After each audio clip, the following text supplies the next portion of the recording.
By the way, I'd like to point out I take umbrage with the fact that you basically used me not being here as a as a chance to basically label me a misogynist. That was real Oh, nice of you, asshole. I forgot we did that. Yeah, and then you drank to try to forget that you had done that, like a dick. Yeah, I had completely forgotten about that. I forgot we were assholes. I can't. I don't. Well, think, we do it so often, it's just kind of... Yeah, I can't remember. Was that or was it one of the other times when Dylan wasn't here, where Blake even had to make the comment, "He's not here to defend himself." No, that was last time.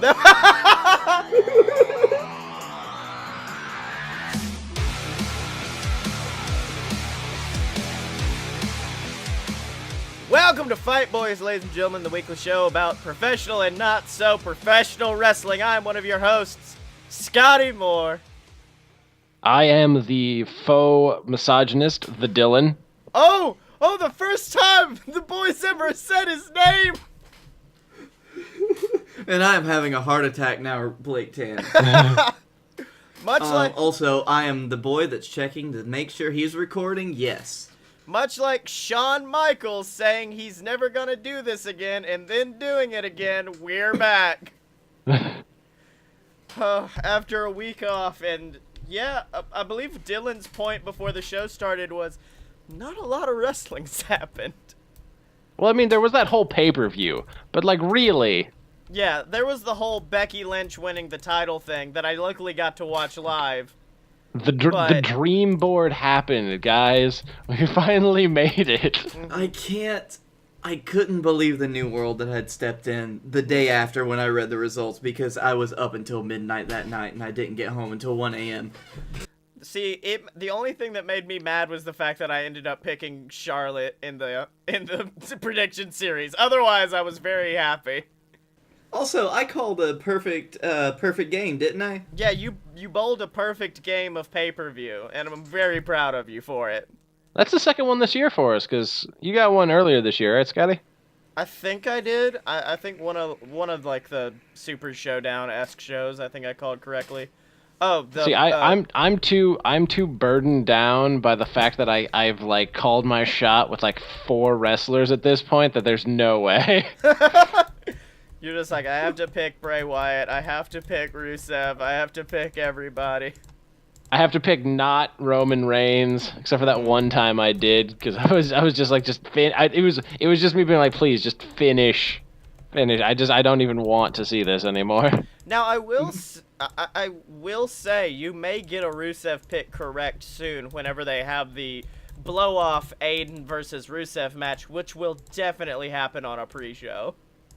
Yeah, but it's okay. Lana will then cost Rusev the match, and then Rusev will, like, Machka kick Lana, and then it'll just be Rusev on his own in the undercard forever. And then Summer Rae returns and gets with Rusev, but Aiden gets Lana, and then all of a sudden Lana's wearing a jean jacket and talking with an American accent for no explained reason, and everybody's dressed in the shittiest version of like their alt costumes from Smash Brothers.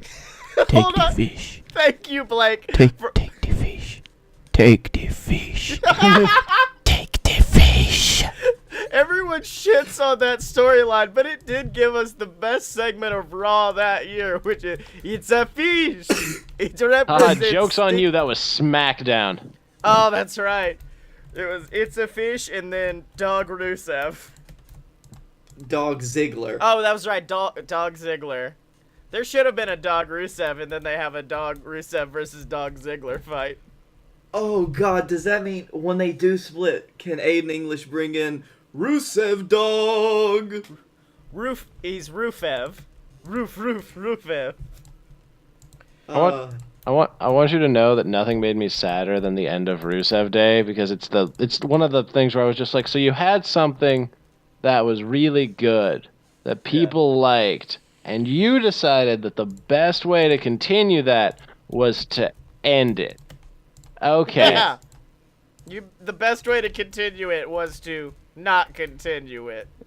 Good job. If you hadn't gotten Becky Lynch right finally after a year and a half, I would be so mad at you right now. Also, speaking of Becky, I love that when Roman was like, I don't think there's heels and baby faces anymore. I kind of work the in-between, because, it's like complex character things. We were like, fuck you. But now that it's kind of happening with Becky Lynch, we're like, this is amazing.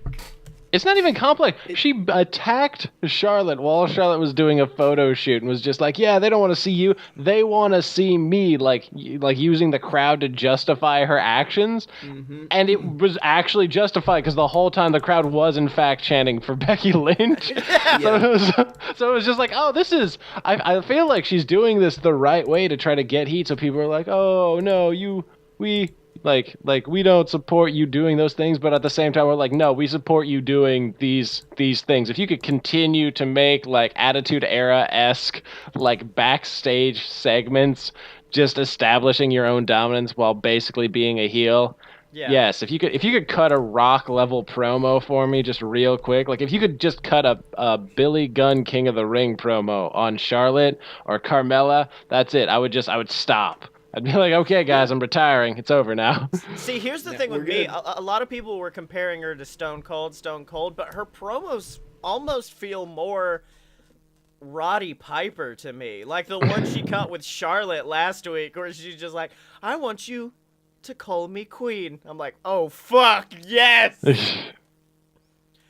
I want you to put the title around it's getting real good. You ever notice no one's cheering for Charlotte in this feud? Ever? It's stronger. There was another feud recently that was like that, and I can't remember which one it was. Is it Brie Bella versus her own inadequacy in the ring? Thank you for that segue, Dylan. I've always You're wanted welcome. One. Yeah. It's one you know what's worse than Brie Bella almost like injuring herself? Her actually injuring Liv Morgan. I mean, there's that. And then almost trying to injure Ruby Riott in the same match. Oh, I haven't seen the Ruby clip. Oh, yeah, no. Like, freaking Sarah was like, yeah, like, springboard into elbow. And what she meant was, I'm going to, like hoist you up, and you're going to get, like, elbowed by Ruby. She does it, Brie gets it, tries to elbow Ruby, and you just see the look of this bitch in, like, Ruby's face. And, like... someone's about to get a receipt. Sarah Logan looks at, like, what the fuck is going on? And then you just see Ruby kick, like, fucking Brie in the shoulder, like, under kick. And I'm just like, apparently there was a good straight right hand, too. I didn't see that bit. But no. She gave fucking Liv Morgan a concussion, like straight up, like 2 weeks after almost taking out Selena Vega. What the fuck? I will say this: I had a moment with Brie that it was the exact opposite of the time where I was watching Charlotte in one match, and I'm like, Charlotte's really underrated. Like she doesn't get the love and adoration most other divas get. I appreciate Charlotte. I had the exact opposite moment with Brie Bella where I was just... I don't know if it's because she's twins with Nikki, and Nikki's actually not a bad worker. I like Nikki, and I'm like, well, they're twins, so obviously they have the exact same skill level, but wait, she married Daniel Bryan, so she has to have 10 times more. No, how do you she's like fuck someone that talented and still suck? She's like a stick figure of hate. She's just like, I'm a kick.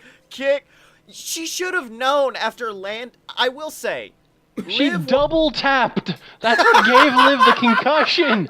She hit her in the head, didn't feel that something had gone wrong, and then as Liv limped forward, Brie, not even looking down, hits it again. So Liv is falling forward while, like, Brie's shin connects with her forehead. It was horrifying. Yeah. The one thing that I have to, is how did someone not call an audible on that? And it's just like, okay, we got. Because it was a women's 6-man. They were all in the bathroom. Yeah.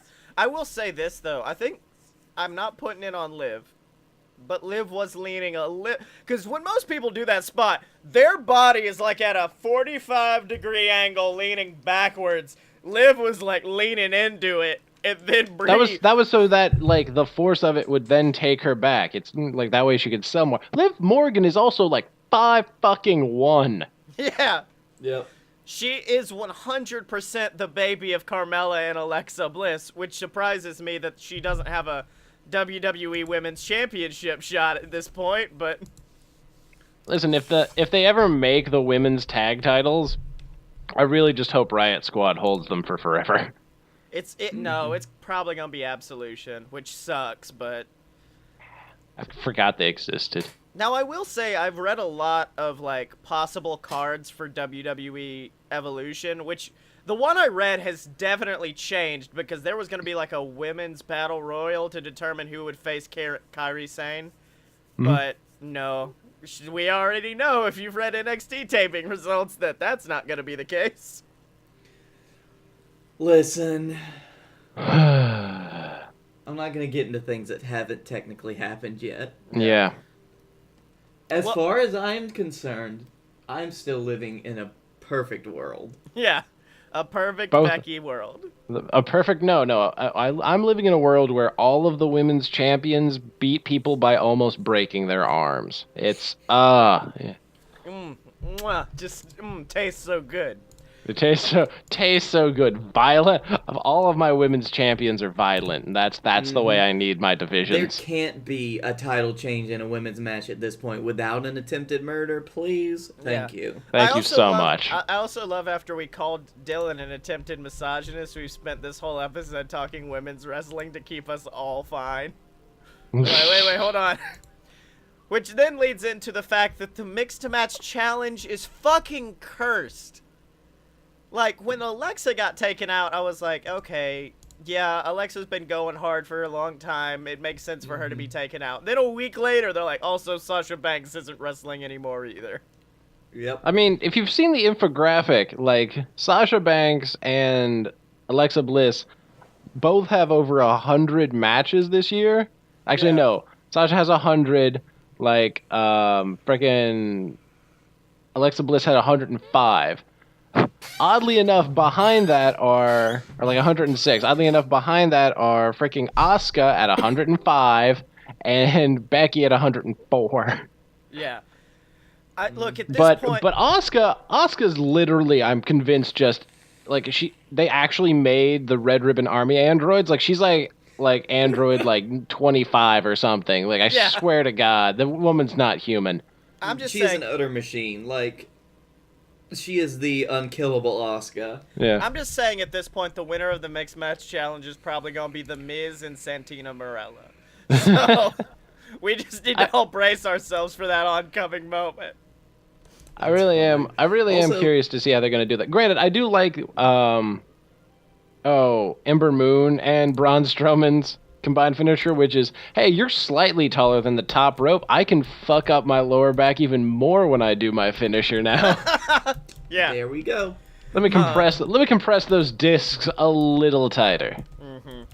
Also, it's official that Liv Morgan suffered a concussion, which we all knew that. So yeah. Oh, but watched. WWE did. Yeah, I saw it. Release an official statement. Yeah. So we're not going to see Liv Morgan for 4 months. Yeah, unfortunately. Well, that makes both of the trio women's teams that they brought in at the same exact time to lose a member. Yeah, well, unfortunately, Riot Squad just got Ruby back and then lost somebody. Yeah. I will say this. I like last week when I talked about going to the Raw house show, I talked about never wanting to really go see Raw. I now have a time I wanted to go to Raw, and it was definitely last night where they were like, what do we do with Baron that's fun and goofy? Oh, have him sing I'm a Little Teapot and then put him through a fucking table. What? Okay, I'm going to need a breakdown for this because I did not see that. Oh, wait, really? Okay, so match ends as usual, but then Braun, Dolph, and McIntyre start going after the Shield. And then it's literally the exact same spot they did at the house show, which was Braun tells Dolph, get the tables! And then he gets the table, they set it up in the ring, and then Shield comes back, shoos them away, they run away. And then Baron's the only one left in the ring, and he's looking around like, wait, no, please don't! At which point, Dean Ambrose grabs the mic and just goes, alright, You got two choices. Choice one, we beat the hell out of you, and then this entire crowd cheers and goes home happy.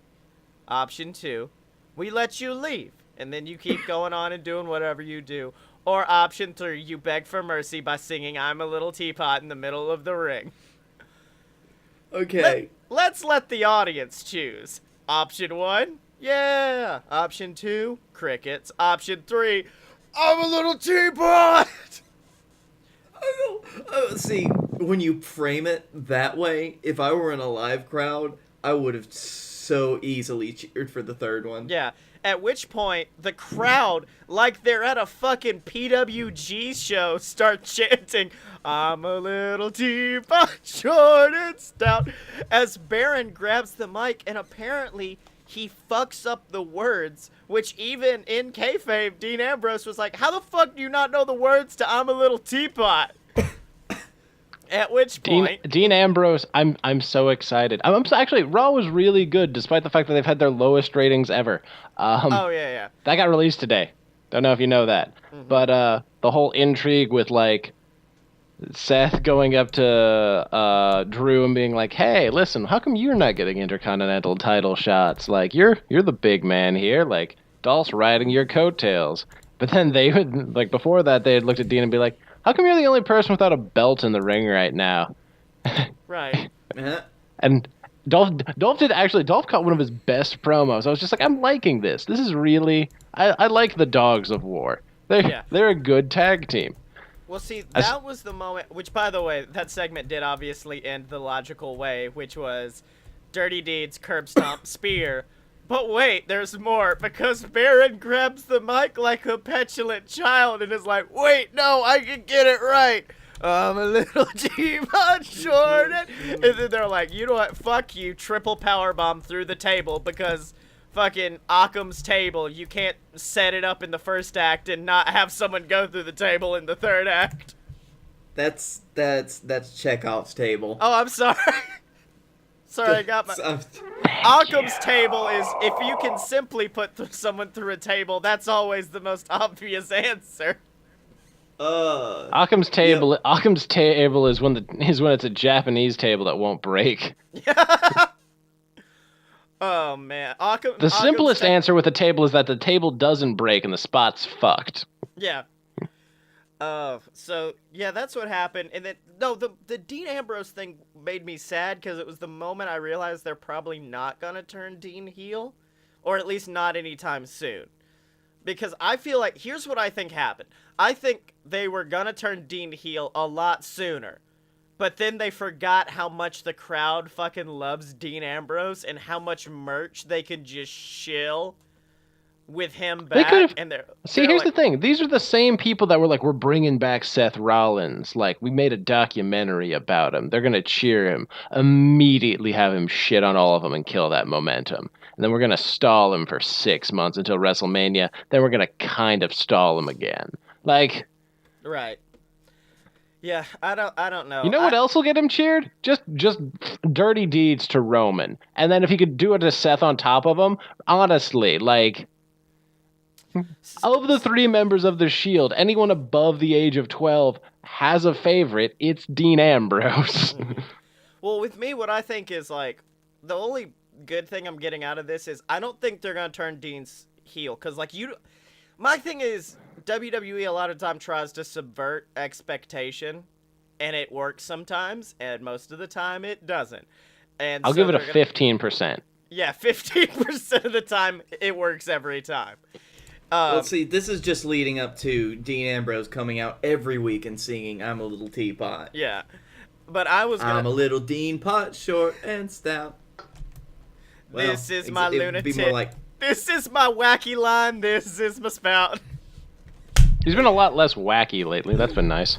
Yes. Yep. Because he's a lot more like Shield Ambrose. Like, you can see the crazy in his eyes. I miss that. You see him look at people and you're just like, oh, it's so close. He's so close to just kendo sticking like an official. Yeah. Where's the fork, Dean? Bring us the fork. The fork's up your ass. Did you see AJ Styles' new tag team partner? No. What? No. Well. Is it the anteater from that video of you like last month? Is it? No, it's not the anteater, but it is another sentient animal. Because to promote the new real garbage-looking Teenage Mutant Ninja Turtles show featuring John Cena, AJ Styles had to teach a giant, like, fucking Disney World-ass costumed character of Raphael how to do the phenomenal forearm. And instead of, like, seeing him do anything, Raphael just, like, raises up his elbow like he's fucking Cassius Ohno, and then puts it down, and AJ's like, yeah, you got it, man. That's perfect. Fantastic. And he's like, what else did you do? Spinning back fist. Here you go. And then Raphael just kind of like turns in a circle with his arm out. He's like, whoa, you're good at that, man. What kind of moves have you got? And then he just like shitty punches. And he's like, whoa, that's amazing. I don't Listen, know. listen. AJ Styles is a father. He pulled that act for years with his own children. Like, don't act like that was not veteran moves from AJ Styles. So what you're saying is the new #1 super dad. Yeah. Well, my favorite was it almost turned into a bit of heel AJ because he was just like, this man's gonna beat up John Cena. That's my favorite thing in the world. I just wish he had taught Raphael how to do the fucking Styles Clash, and he's like, all right, make sure to tuck your head, but not the right way, the other way. It's okay. And then he breaks Raphael's neck. Ooh. Oh, Yoshi, no. man, you shouldn't have Yoshi Tatsu'd that. That's what AJ says it to the corpse of Raphael laying Yeah, on the ground. He's exactly. like, you shouldn't have Yoshi Tatsu'd that shit, my man. I wasn't able to save you like I did with Ellsworth. Sorry about that. Yeah, I couldn't get the full rotation on that bad boy.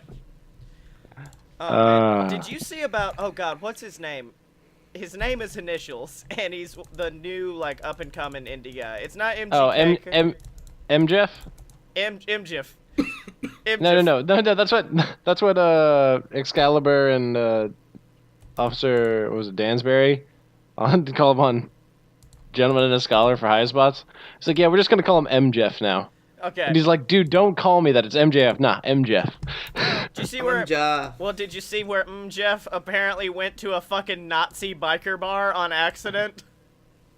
No, but I did hear him on the Stone Cold podcast today, the end segment where he fully he in charactered Stone Cold and Stone Cold played along.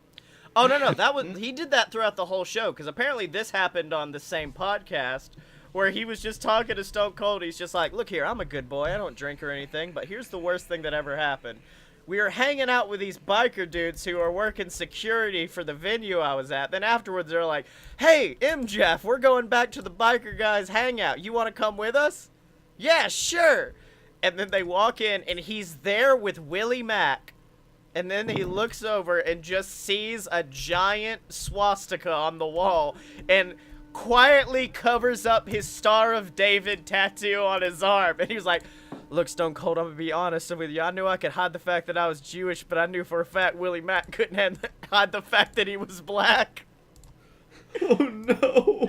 And so, finally he walked up to, one of the Spirit Squad who was there as well and was like, hey guys, could we possibly leave? And they're like, why are you such a buzzkill, man? And then luckily the other dude was like, yeah, I'm feeling tired, let's go. And so they started to leave, and as soon as they did, a biker dude slapped his hand on top of the car, and he was like, there is poop running down my leg at this point, Stone Cold. And then I rolled down the window and he's like, hey man, be careful driving, because we had a policeman pull over a guy once and they tracked him back and we had to move hang out, so just be real safe out there. Okay. Then they finally got back to the hotel room and Willie Mack was like, thank God, you see that swastika on the wall? Oh, I would have been like, okay, we won't do that. Calls, Google Maps where I am, calls cops. Hi, do you want to know where the Nazis are? I found him. Do you want the Nazis and the Spirit Squad? By the way, my favorite thing about MJF is that he's a Jewish man playing the most wasp character possible. I'm just got the Argyle and everything, and I'm just like, oh my god. It was one of those moments when TJ Perkins became TJP where I was like, MJF has to be a guy I've heard of, but he's just initialed to MJF. No, Nope. he's just MJF. That's He's his only been in the business for 3 years, which is like the magic number. Because like I found out about, well, actually no, I found out about Leo Rush like a year in, because that was when he got to the top prospect tournament. But like MJF is just like, yeah, now's when I'm gonna go ahead and be popular out of nowhere. So what you're saying is we got 2 more years. Yeah, basically. and then we're going to take them all down with us. Yeah. And if you want to go down with us, make sure to go to patreon.com/a-load-of-BS. That's right, ladies and gentlemen. Patreon.com/a-load-of-BS. It's where you can join the Fight Boys. You can support us, A Load of BS, all of the best shows. You get access to our exclusive Discord, so you can hang out, chat with us, talk about the shows. And, of course, you get shouted out on the show of your choice every single week. Like Ghazi, the great man who I probably drunkenly yelled at a Ring of Honor show once. So if you want to join Ghazi and all the other Fight Boys, you can at patreon.com/a-load-of-BS. And now it's time for that show we love. That's right, it's the Dust Watch. All right. I have For a second, one. I thought you were actually, like, now it's time for the show everyone loved, JWF. We're starting it a segment early. You joke. right. He's gonna pull that on us one time, and we're not gonna be prepared. And I'm just like, it's 2 whole segments of JWF. One of them's just improv. It's like that scene from Spinal Tap, freeform jazz. All right, I'm going to be my own unique character now. Hey, I'm Jeff Musgrove. Mr. Musgrove. I'm Rich Flair. Nice to meet you.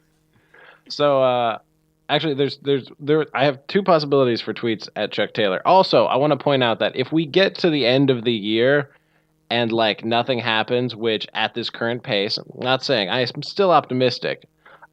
We should just neg Chuck Taylor for like a full year, because at that point we should at least make it fun for ourselves. Where we're just like, yo, at Sexy Chucky T, fuck you, we don't want your follows. No, that's not negging. It's like, hey, at Sexy Chucky T, looking pretty good for somebody who's clearly never lifted weights. Like shit like that. Okay. I think that's the progression of like a stalker, though. Nah. Yes, but what are we gonna Yo, do? at Sexy Chucky T, real happy they let you in New Japan despite your talent. Yeah, we'll start doing shit like that. But nah, this week, so for Death Before Dishonor, it's Bullet Club versus Chaos. And like they had a promo. They made a camp promo where Marty calls out Okada, Cody calls out Ishii, Matt calls out Rocky Romero, and Nick calls out Trent. And then it gets to Hangman. Hangs around like, who's left? Chuck? Like, yeah, Chuck. He's like, Chuck's a nice guy. They're like, actually, yeah, no, you're right. Chuck is a great guy. And like the rest of they cut the rest of the promo. The promo ends. You just hear Mackie like, Chuck really is a great guy, isn't he? Yeah.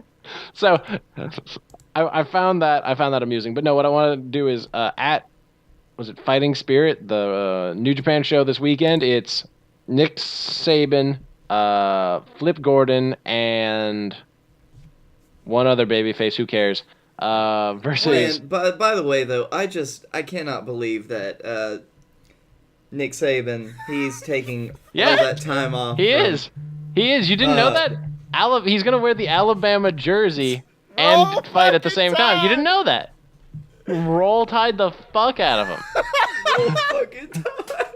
I want you to know his finisher is recruiting African American people out of the crowd. And then not actually letting him play on the team. His finisher's the alligator roll tide. All right. It's a great hybrid finisher. Sexy Chucky T, good luck against Nick Saban this weekend. Damn it. That's actually better than my original was. Good luck at Fighting Spirit. I hope you break Flip Gordon's neck. But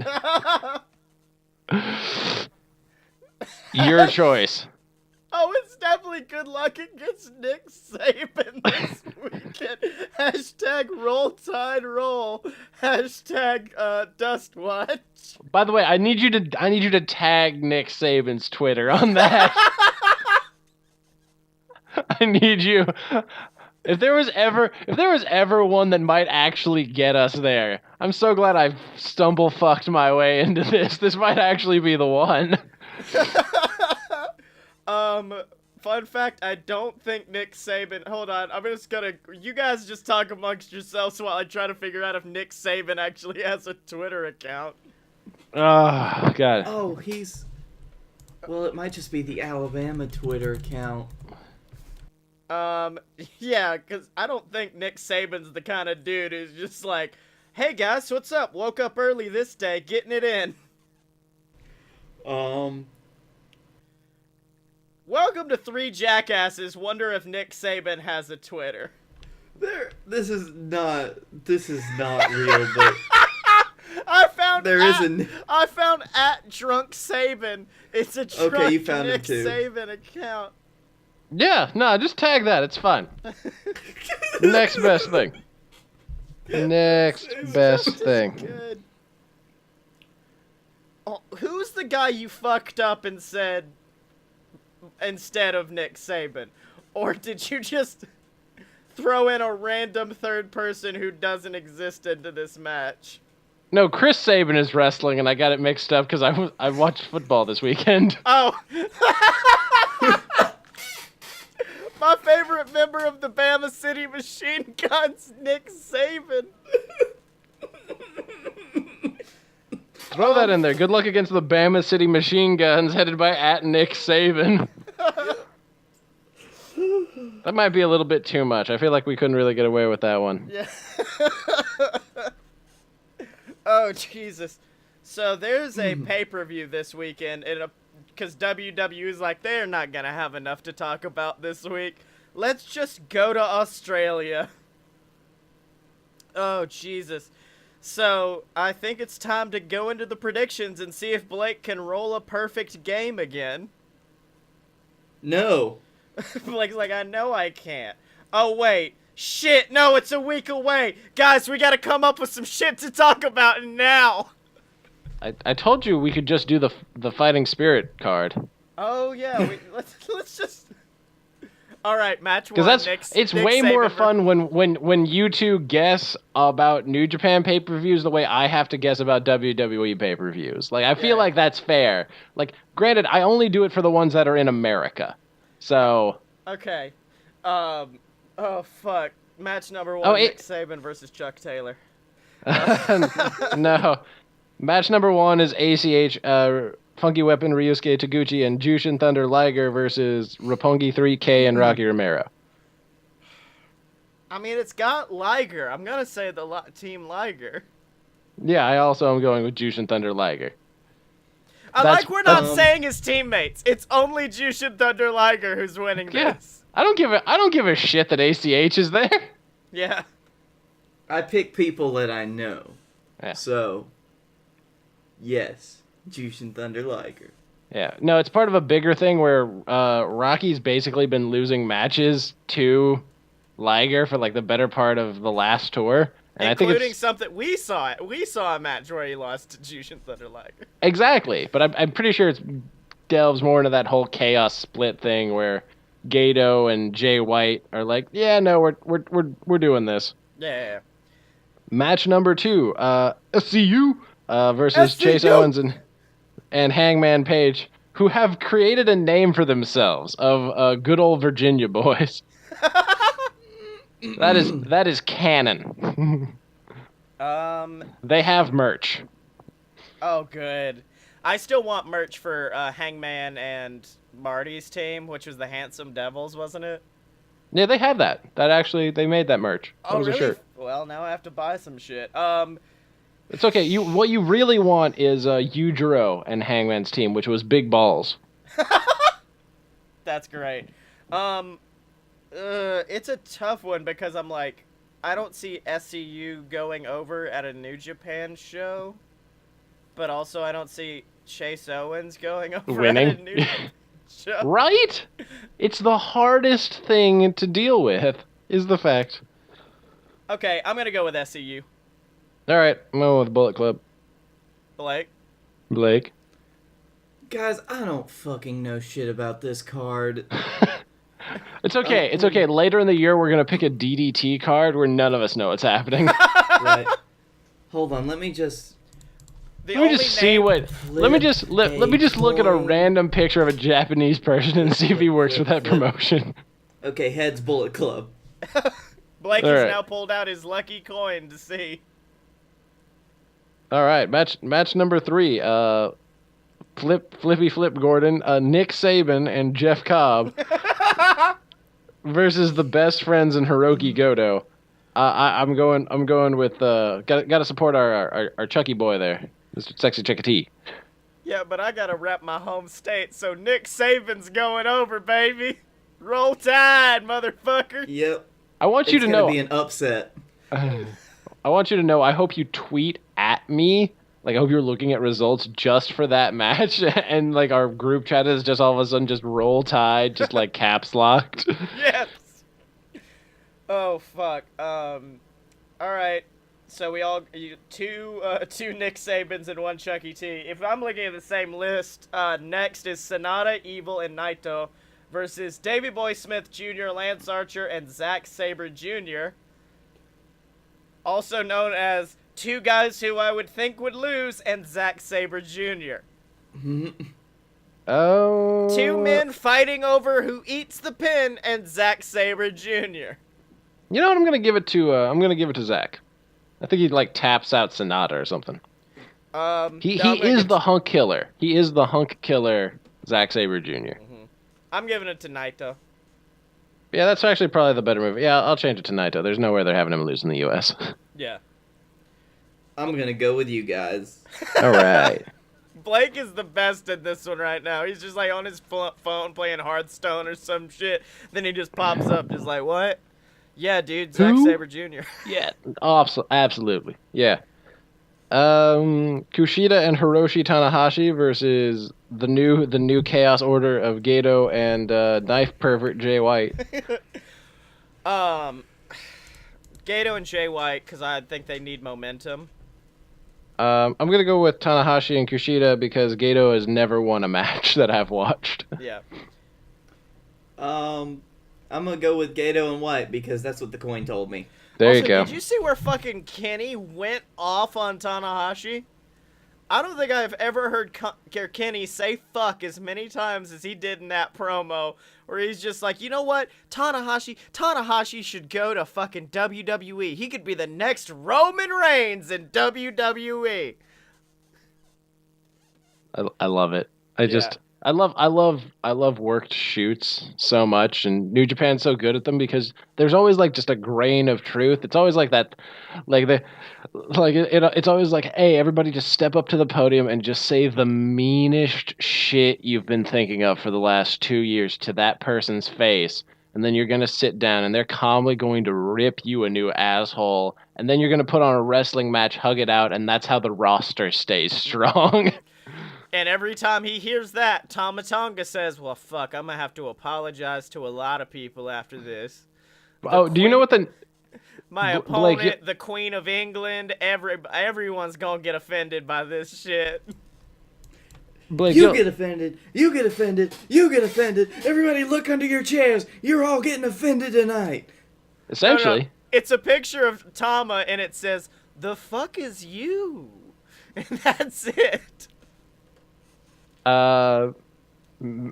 Semi-final match for the vacant junior title because freaking Phoenix suplexes shouldn't happen, and now Hiromu's still got a neck injury. It's Flippy Boy Will Ospreay versus Marty Skrull.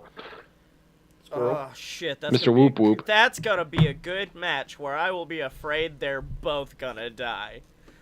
And their bones will just disintegrate. Yeah. I'm gonna say Skrull because I don't want to see Ospreay versus Kushida for the 18th time. Well, now that I'm gonna say Skrull because I like his name best. I love Marty Skrull more than anything else in the world. Will Ospreay. He did talk to you after peeing in a bathroom. He did. He talked to me after that, and then he also Don't talked. you to... owe him? Don't I owe him? Don't you owe him that? Yeah. I don't care. Will Ospreay. Fair enough.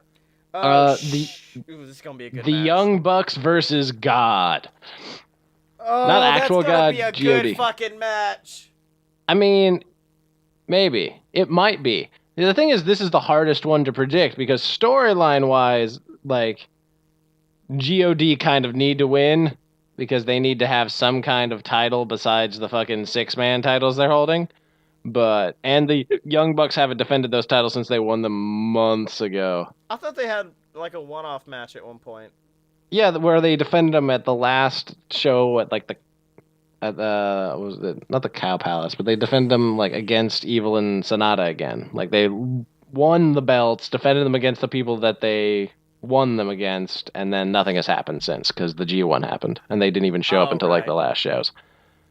So I'm gonna keep it on the Bucks, but it not through an actual victory, through God pulling some bullshit, and then the newest member of the firing squad coming out with them.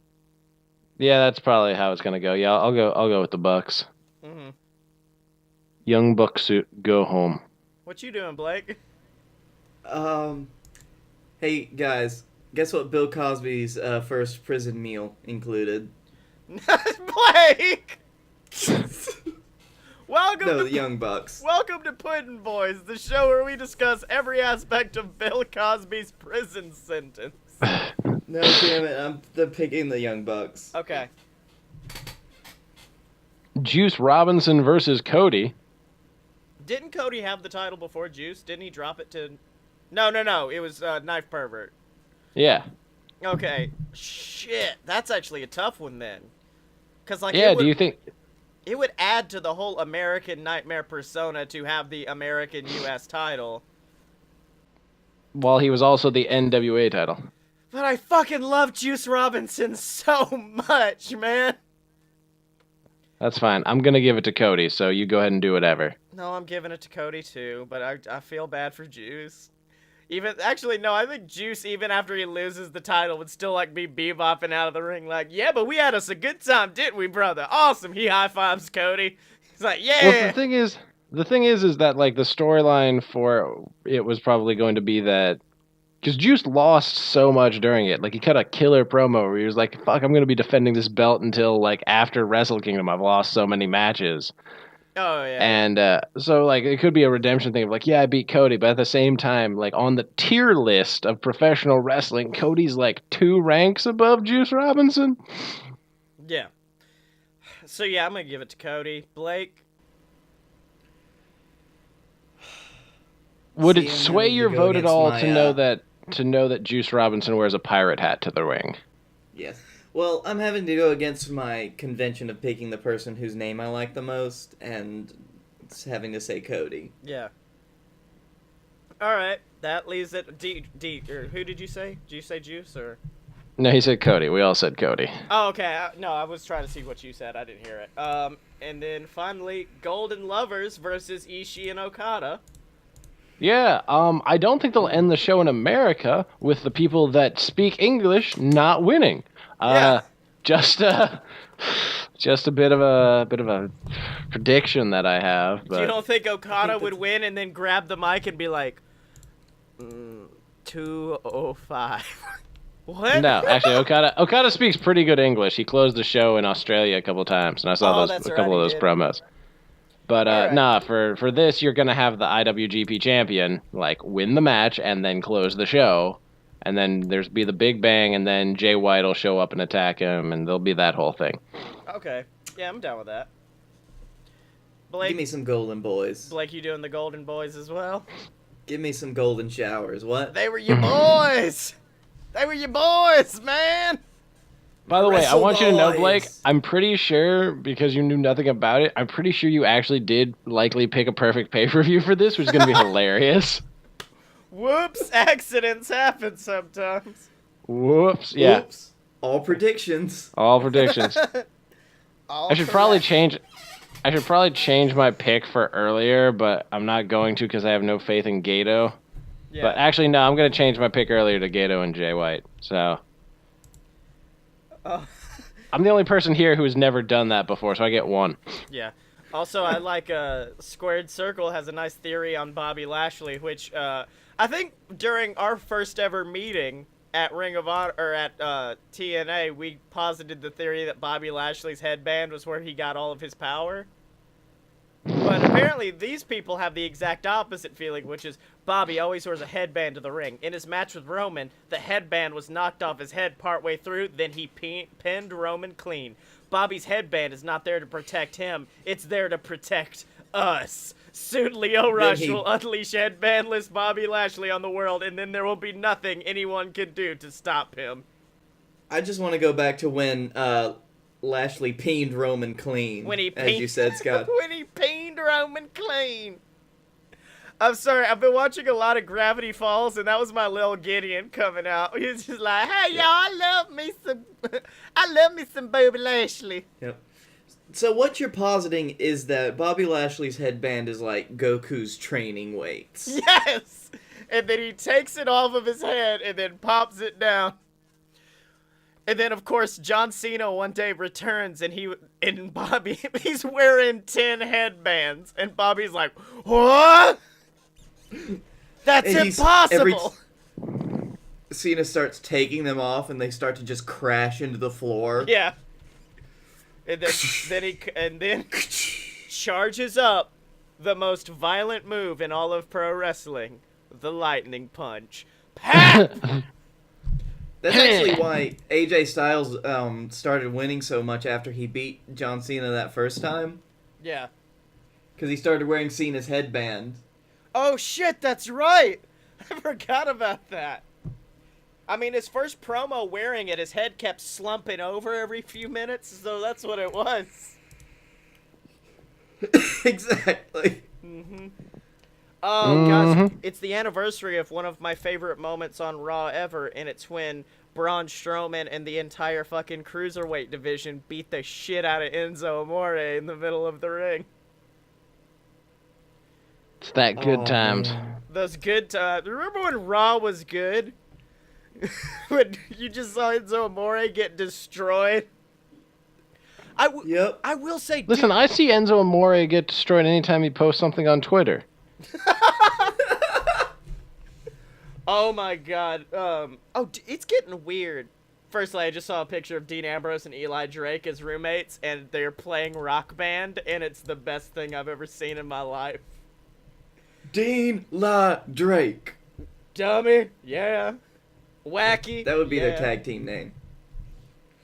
But what I was gonna say is it's getting weird to be a wrestling fan with all these people who were starting watching sooner rather than later, because I'm watching these people who are going back on clips from like 2010, 2011 Ask Raw, where like it's the Nexus storyline, and they're like, man, do you guys remember stuff like this? Back when Raw used to be amazing? This is the garbage that we have to compare to.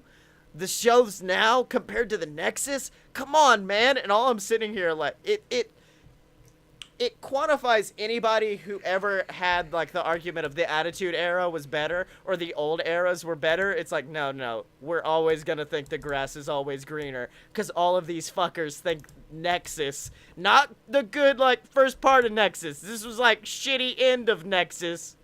But they're like, in fact, the clip was, I swear to God, Randy Orton RKOing somebody. Then Darren Young gets in the ring. He RKOs him. Then all of a sudden, Edge and Sheamus are there. RKOs Edge. Then he RKOs Sheamus. And they're like, this is the pinnacle of fucking professional wrestling entertainment. I'm like, okay, dude. Thanks for that.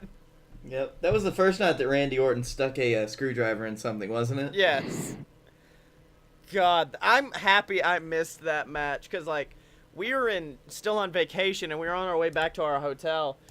And I was like, okay, I'll check in on the show. And I literally turned on my phone and see Jeff Hardy, like, fucking X Division, like, climbing across the top of the cage. And I'm sitting there like, okay, there's no viable reason why a human being would logically do this. And then he just falls. The end. Yeah. I will That's say, the name of his. That's gonna be the name of his autobiography. Jeff Hardy, just falling. The end. and then he just fell. Also, I do love the fact that they knew no one would be that interested in Strowman and Roman, so therefore halfway through the match, they were like, why don't we have a completely separate match happening on the outside between the rest of the Shield and Ziggler and McIntyre? Okay, cool. What else? Have them fight on top of the cage. Oh, and like one of them gets tossed off the top? No, they just kind of lay up there. And then two of them climb halfway down the cage to fall through tables. The worst spot of our generation. Oh, you talking about... Because, like, the first time that spot ever happened was during the Ambrose Rollins Hell in a Cell match. Yep. Where... And that one, honestly, that, they could that not time have it, picked a worse camera angle to use. Yeah. Yeah, but that time it made sense because they'd been beating the shit out of each other, and then, like, one hit the other off and then fell off from exhaustion. That made sense. Right. As opposed to in this one where they're just like, remember that real cool spot we did that one time? Let's take do out it everything again. that made it cool. I mean, it's a good spot for what it is, but, like, I don't know. It always feels like a Kmart version of the Mick Foley bump or the Shane McMahon bump where they're just like, we didn't want to kill anybody, so we sent them halfway down because we know the crowd will cheer anyways. So fuck it, actually. I mean, you would be the expert. You're the discount version of Russell Brand.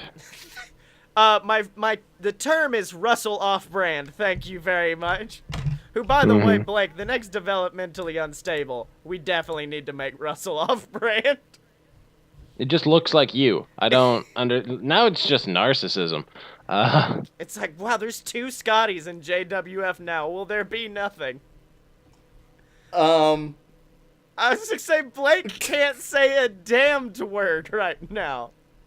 The amount of times I've went into WWE 2K18, clicked the Blake Tanner character, and then hit copy, paste, put new hair on that bad boy. It's insane. Oh, man. Not to say that all of those characters are inherently somehow, like, portrayed by Blake or anything. I just think they look similar. That's it. It's just using me as a good... I'm kind of a generic boy. I also like with your new haircut, that means we have to, like, have you have a Dean Ambrose-esque return on JWF where you come back with a shaved head and, like, half a beard. And you're just like, ugh, let's do battle. And everyone thinks that I'm going to turn heel. Yeah, the whole time. But you never will. The only solace I'm getting is that maybe this means we get a Roman heel turn. We won't. I know we won't. There's no way we will. But... Do you know what I want? I want Seth to turn on the two of them again. Exact same spot. Except there was somebody else and he just hits the back of him. Except I want him to do his fucking laugh this time too. The like on top of it. I need... No. Only if we get a comical zoom in on Dean Ambrose's face as you get to see the visible not this shit again. The sound effect of like wow wow wow wow wow. No. You just play the Curb Your Enthusiasm. Yeah. No. What it is, Braun has the microphone. There's always a plan B, and they both kind of look at Seth like, are you fucking serious? And then, like, some random fourth wrestler attacks them from behind. They're like, no, it's not Seth. What are you talking? It's like Finn Balor. No, I want him to do it, but then they all turn, and then they turn back, and freaking Drew just, like, claymores one of them. Oh, yeah. By the way, that's such a sweet fucking move. Largely because I have no idea how he developed the flexibility / core strength to just, like, jumping basement drop kick somebody at 6 foot. Like, there's nothing about it makes logical sense. Mm-hmm. When that turn does happen, though, and when Seth turns on the rest of the Shield again in the exact same time, after the first hit, can they just start playing, what you say? No. And then every time, but it restarts every time he hits them with a chair. So it's just, what you say, what you say. So it ends like that one video. Yeah. Oh, yeah. No, it's going to be... Andy Samberg. This is the ultimate way to make Roman look strong. There's always a plan B. Seth comes in with a chair, gets Superman punched, and then speared. And then Braun goes, but there's also a plan C. And then Dean picks up the chair, and before he even stands up, another fucking Superman punch and a spear. Plan D, perhaps. And then Roman Finn Reigns Balor. stands. And then Roman Reigns stands tall, ooh-ahing, like as we go off the air. As the audience is boo-ahing. No. It's like the fucking 1004 holds of Jericho. They go off as he's like, Plan D. And then Connor comes in and then tries, doesn't do Listen, nothing. Connor got a win this week for the first time since 2013. You leave him alone. This is the beginning. This is the beginning of his ascension, if you will, to the WWE World Heavyweight Championship. Beginning of his ascension to just mediocrity instead of shit tier. I was saying boo-ah. I was saying boo-ah. Oh, but you know what I always say? Boo-ah? Yes, and also, make sure to go to merch. There's always money at merch.aloadofpurebs.com. Yes, there is. There's always merch at merch.aloadofpurebs.com. We got merch for A Load of BS, Fun Fiction, and of course, the Fight Boys. Get shirts letting people know if you're a fight boy or a fight girl for life, or get shirts for all your favorite JWF superstars, whether that be Blake Tanner, The Dylan, Scotty Moore, all your favorite JWF wrestlers. They got merch at merch.aloadofpurebs.com. But speaking of the JWF guys, I think it's now time to turn For it me over. to go to sleep. It's time to go to bed before we turn it over to everyone's favorite commentators, Silver Spoon and Captain Tibbs. Welcome, ladies and gentlemen, to JWF Monday Night War. I am your host, Silver Spoon, joined as always by the man who went to hell and back and lived to tell the tale. It's Captain Tibbs. You can read it all in my memoirs. That's right, Tibbs, and we are on the heels of one of the most vicious, devastating, violent pay-per-views the JWF has ever seen. Heck, in a sec, we saw a vicious match, an apocalyptic match between Scotty Moore and Honeypot. We saw the Hammerman get viciously assaulted by the returning Griffin Clouds after losing another captain's title shot to the Dylan. And then, of course, Tibbs, we had our main event where Blake Tanner successfully defended his title against AJ Steele, against the Beer Man Sam Adams, and of course Canada Charlie, but that's not the real story coming out of that match, is it, Tibbs?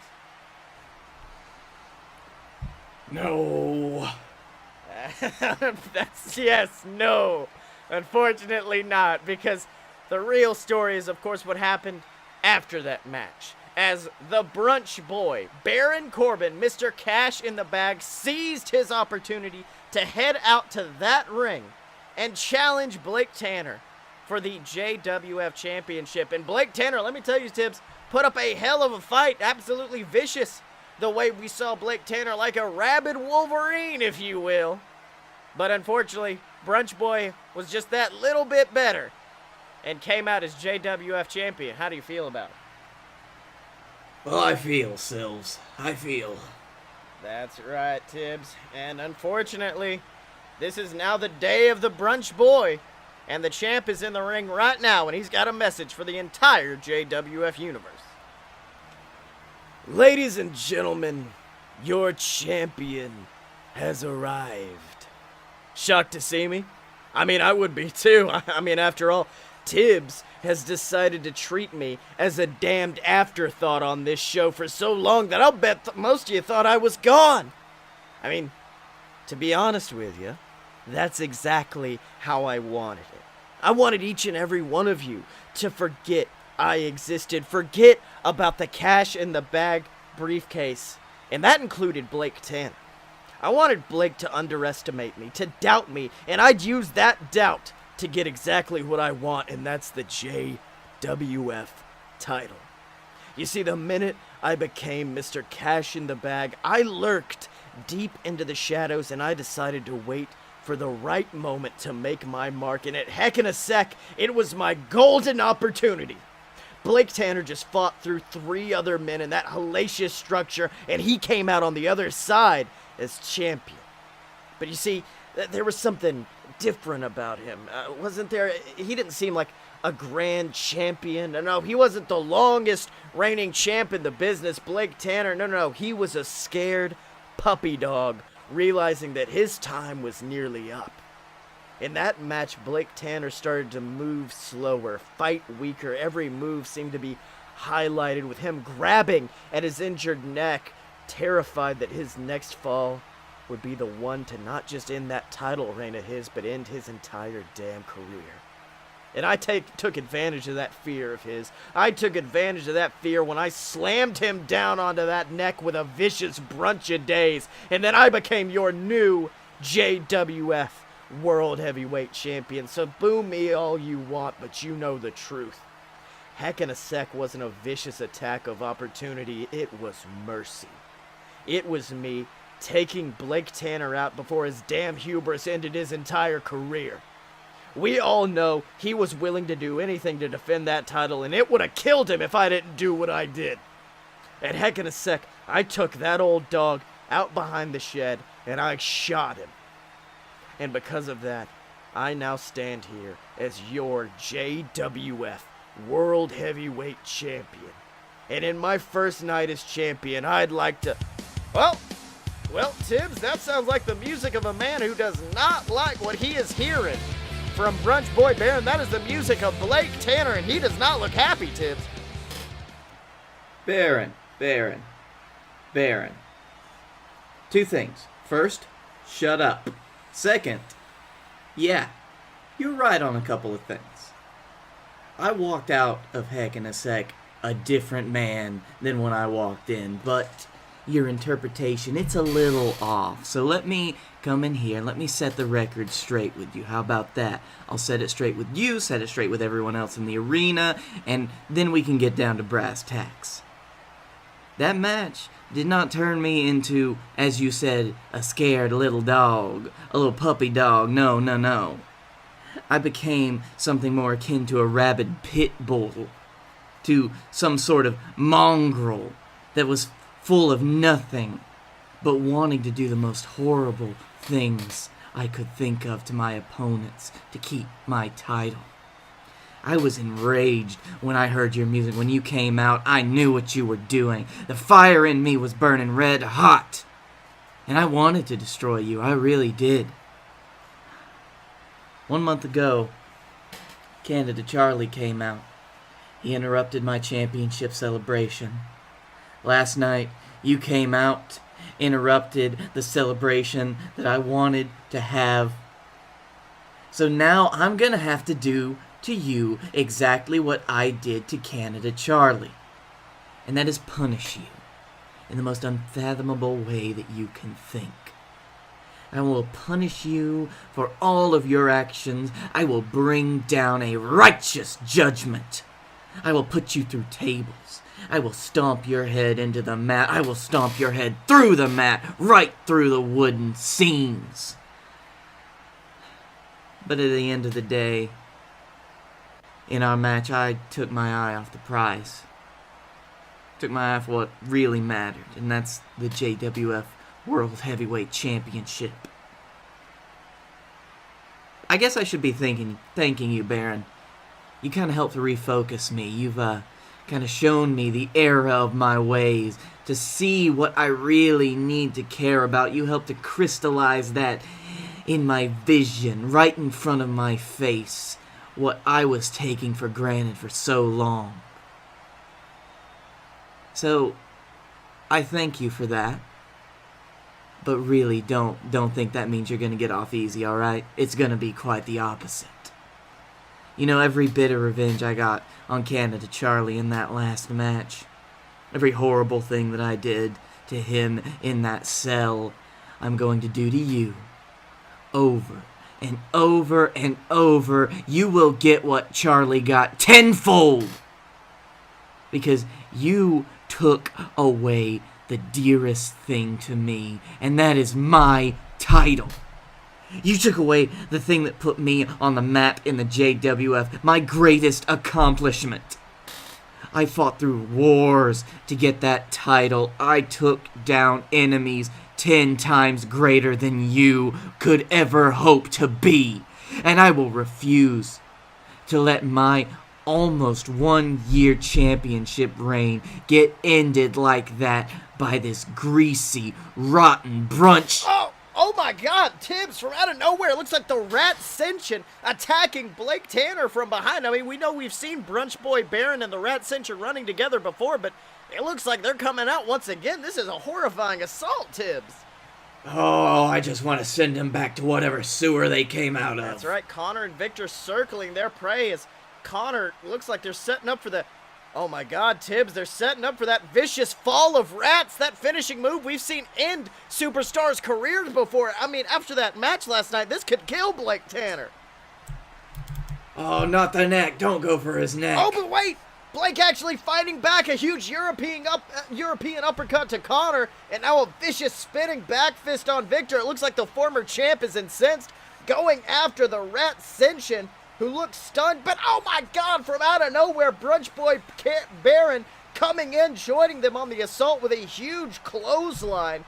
And now this horrifying trio of superstars now beating down the former champion. Oh, but now Baron Corbin's got Blake Tanner up in a big brunch of days down onto one of those steel chairs. That might have broken Blake Tanner's neck right there. The former champ looking destroyed, Tibbs. Oh, he's not looking good. We need to get some doctors out here. That's right, Tibbs. But of course, speaking of superstars looking destroyed, looking beaten, a superstar last night who we thought looked beaten was, of course, the man who considered himself the god of the JWF, Scotty Moore, after an absolutely vicious, hellacious heck-in-a-sec match against the Demon Honeypot. After 4 choke slams, Scotty Moore finally made it out on the other end with a huge super kick, putting down Honeypot, but unfortunately, I think the damage was done to Scotty Moore. And Tibbs, we actually sent you backstage with Scotty Moore earlier today to assess the champ's condition. Scotty Moore, self-proclaimed god of the JWF. Well, last night you defeated the Demon Honeypots in a brutal heck-in-a-sec match. It was definitely one for the ages. You earned my respect beating that demon down back into the depths. But in the process, I've got the report, and I'm afraid to say that you sustained multiple back injuries, 2 broken ribs, and because of this, the doctors have deemed you medically unclear to compete in the JWF ring for the time being. I was wondering, how do you react to this news? Well, Tibbs, it's not easy being the savior of the JWF. It's not easy coming out to this ring and knowing that the future of the JWF, hell, the future of the entire universe, it depends on you. And that weight damn near broke me in half at heck-in-a-sec. When Honeypot hit that choke slam onto those metal beams atop the heck-in-a-sec structure, I started to feel this sharp pain at my chest. My breathing got shallow, but I pushed through. I pushed through and defeated that demon because that's what a savior does. You see, there's one thing about me is I can't do anything halfway, and I come here and I hear the people and they chant Honeypot's name, or they chant Blake Tanner's names, or they chant a lot of people's names, and one thing's for sure, you're gonna have all of that in the future, and that's what I want for the JWF fans. In spite of what people may think about me, I've always wanted for all these people, it's for them to have a good time and to enjoy themselves. I've always tried to be the one to provide it, whether it was on the good side or the bad side, but what was always important to me was the performance. So that these people, each time they reached in their pocket, they paid to get a JWF ticket or a merch, they didn't regret it. Because they knew that if they saw my name on the card, they could yell, they could come, and they could cheer, and they could boo, and they could do whatever they wanted as long as they had a good time. Over the last couple of months, there's been a lot of people having bad attitudes, and a lot revolving around this company. All I know today is that one thing that's not going to revolve around this company for a long time is going to be Scotty Moore. I don't know where I'm at right now. I have to have everything checked. I may be beyond reconstructive surgery. I may or may not be able to fix it, but if I can't come back and perform at the level I performed at before, I can't. I can't perform. I can't come out here and just go half-ass. I have to come out here and I have to romp and stomp and I have to get tossed around. I have to toss people around and I have to have fun. You see, the schedule over the last year I took on because I didn't feel like I could say no. I wanted to do everything. I didn't miss a pay-per-view. I didn't miss a taping of the show. I wanted to. I wanted to ride in Lear jets and ride in limousines, and I wanted to be on TV shows, and I wanted to do autograph sessions, and I got to do every bit of that. If nothing else, I have all of that to take with me. Again, and I know right now we're in the middle of a time where toughness is real big here in the JWF, and unfortunately all I've got right now for you is a lot of sorrow, a lot of tears, and a lot of emotion. I don't have any toughness for anybody, so I guess here you go. This is me. Well, that was a really touching story. It's a really nice thing for you to say, Scotty. Well, so I have to ask, what's next for you? What I'm gonna do is go back home and see what's left for me. Whether it'll be in this ring, whether it'll be out of this ring, I know that over the last several months I've lost a lot of things, and one of them's been my smile. And I know it doesn't mean a whole lot to everybody else, but it means a lot to me. So I have to go back and fix myself and take care of myself, and I have to go back and I have to find my smile, because somewhere along the line I lost it. And I don't care, really. I don't care if it's unpopular, and I don't care if people want to make fun of me because I'm an emotional guy, but this is all I've ever wanted to do. And over the last year, I got to do it, and whether you like me or not, I just want to tell you that last year was the most wonderful year of my life. And if I never get to do it again, it'll be okay, because I got to live one full year as being the #1 guy in this business, and it was the single greatest year of my life. And I have you to thank, and I have everyone here to thank, and it means a lot to me, and I'm gonna go home now, okay? Nah, I'm just kidding. I'll be back in like 3 months. It's just 2 broken ribs. Thanks for the paid vacation, though. Well, Tibbs, I mean, I guess we now know the status of Scotty Moore. Should be back in 3 months after that vicious injury he sustained at the hands of Honeypot, but, I mean... He, really did not read the terms in his contract about paid time off. Yeah, and unfortunately, I mean, they do say there's a little bit of truth behind every joke. I do think Scotty Moore felt a lot of that about the JWF universe, so, but I guess we'll know when he comes back. We'll know based on the kind of man he is when he returns. But of course, we can't look to the past. We have to look to the future. And Tibbs, it is now time to get into the annual King of the Steel City tournament. A vicious tournament of numerous wrestlers all vying to become the king of this beautiful Steel City, Birmingham, Alabama. And of course, what comes along with it? A championship title shot. And we've got some great competitors. Tibbs, who are you looking forward most to seeing possibly going to the finals? Well, Sills, why don't you give me a rundown of those competitors? Tibbs, I'll give you your answer. The Hammerman is in the tournament. Yep, there we go. All right, Tibbs. Asked and answered. But of course, Good boy. Before we get to see the Hammerman, we do need to see this match, this first round match, as AJ Steele, a man who, of course, not last night was in that vicious fatal 4-way in that Heck in a Sec structure, versus the former winner of the King of the Steel City tournament, Guy Fieri. And Tibbs, it looks like AJ Steele, I don't think he's showing any signs of any bruising after that match. It looks like he's actually gloating about his size, his strength, and oh my God, actually challenging Guy Fieri to a test of strength. The big man obliging, and oh my God, Tibbs, this is like watching 2 steer lock horns in the middle of the ring.